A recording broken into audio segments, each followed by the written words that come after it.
ప్రకాశం జిల్లా ఎర్రగొండపాలెంలో 3 రోజుల క్రితం ఆకస్మిక మరణం పొందిన Prajasakti senior reporter doctor Sheikh Vali Saheb సంస్కరణ సభ ఆదివారం ఎర్రగొండపాలెంలోని R&B బంగ్లాలో నిర్వహించారు.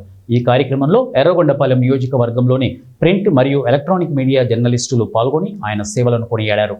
వలీ సాహెబ్ చిత్రపటానికి పూలమాలలు వేసి ఘనంగా నివాళులు అర్పించారు. ఈ సందర్భంగా వలీ సాహెబ్ కార్యాలయం నుండి ప్రధాన రహదారి మీదుగా R&B బంగ్లా వరకు వలీ సాహెబ్ ఫ్లెక్సీలను ప్రదర్శిస్తూ జర్నలిస్టు సోదరులు ర్యాలీ నిర్వహించి ఆయనకు జోహార్లు తెలిపారు. జర్నలిస్టుగా కళాన్ని బట్టి వార్తలెన్నో రాసి పేదల గాథల బాధలు ఎన్నో వెలికి తీసినోడు. అంతకంటే మేము ఎక్కువ చెప్పలేం.